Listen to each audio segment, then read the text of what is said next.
All right, you guys. So we're not going to waste too much time now. We're going to go ahead and get into this next game. The Miami Heat will be visiting the Atlanta Hawks. All right, this game will be played at 7:30 on Tuesday. The over/under opened at 221.5, and Atlanta getting 2.5. All right, the line has since moved to Miami giving up 3.5, and the over/under has jumped to 223. So when you're looking at these two teams, you're looking at the injury report. For Miami, you have Orlando Robinson's questionable, and Josh Richardson is still out. Now for Atlanta, you got the usual suspects: Sadiq Bey, AJ Griffin, Trey Young, and Okongwu are all out, with Steph Lundy as questionable. Okay, now when you're talking about these two teams, you're talking about a Miami team that has recently beat the Rockets and Knicks while losing to the 76ers and Pacers, whereas the Atlanta Hawks recently beat the Pistons while losing to the Mavericks and the Nuggets. Okay, now in the last 10 times head-to-head these two teams have played, Miami runs this series 7-3 against the spread. It's 5-5 even, and it's 2 to the over, 8 to the under. All right, these teams have played about 3 times so far this season.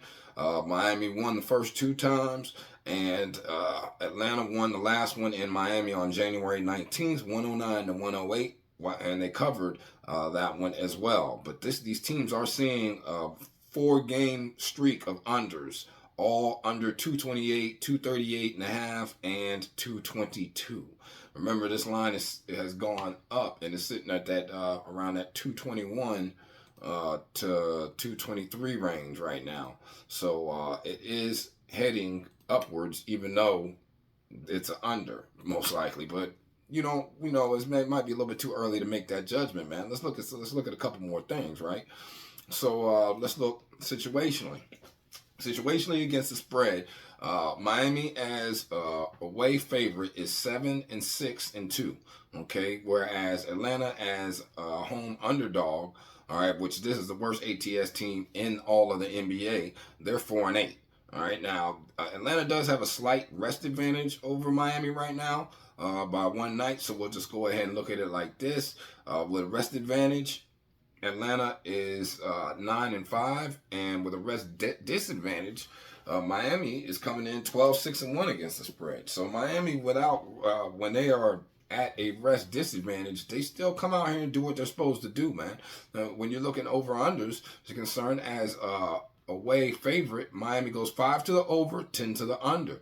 Okay. And when you look at Atlanta as a home underdog, they go 8 to the over and 4 to the under. So the exact opposites. But then when you look over here at the rest, okay, with a rest advantage, Atlanta's 7 to the over, 6 to the under, and 1 push. Whereas with a disadvantage, Miami's 5 to the over and 14 to the under. So once again, man, this is a heavy lean looking towards the under. But I'm still not going to make that call yet, even though I'm telling you that's probably the direction I'm headed. But let's go ahead and look at some more numbers right now, man. So Miami is averaging 113 points per game, giving up 110, so that comes out to 223 points.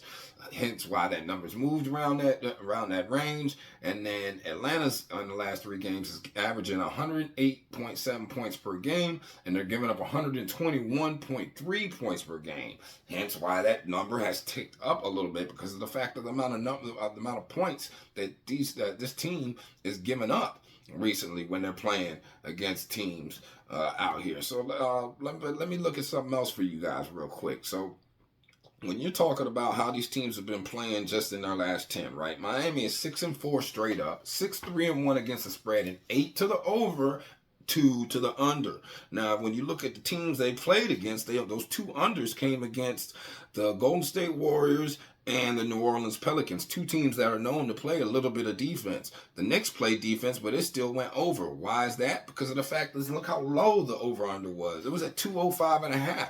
See, the books have been giving Miami some of these extremely low numbers, all right, to try to clear, because they're trying to catch that number so they can get that push.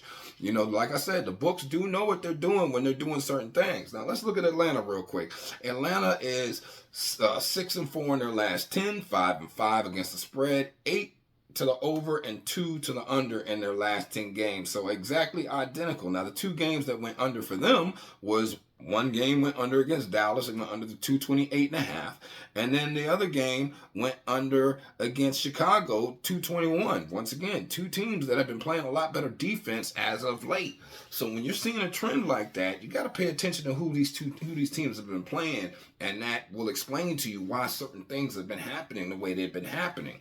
Okay, when you're looking at these 2 teams, you're talking about when you're talking about how their offenses and defenses ranked. Okay, Miami offensively is the 27th offense in the NBA, and Atlanta's the 28th defense in the NBA. But then when you look the opposite direction, Miami's the number 5. Atlanta's the number 5 offense in the NBA, and Miami is the number 4 defense in the NBA. Okay, so these 2 are going to try to cancel each other out. All right. We know how DeJounte Murray has been playing. We do know it is playoff time. Remember, Miami is right now in the 7th slot, so they're trying to claw out of that play-in, man. And Atlanta, they're going to be in the play-in regardless. And I don't even think there's no threat for them to actually be knocked out of the playoffs. So the team that needs to win this game more right now is Miami. You know, they're the more motivated team in my eyes when it comes to what's actually going on out here. All right, so let me give you something else though. Okay, so the Miami Heat have won 9 of their last 10 games against teams that held a losing record. The Heat have covered the spread in each of their last 5 games following the loss, and each of the Heat's last 6 games have gone over the total points line. Whereas with Atlanta, the Hawks have won 8 of their last 9 games as underdogs on the first leg of a back-to-back. The Hawks have failed to cover the spread in 10 of their last 11 games against opponents who are on the first leg of a back-to-back. All right. And each of the Hawks' last 6 home games have gone over the total points.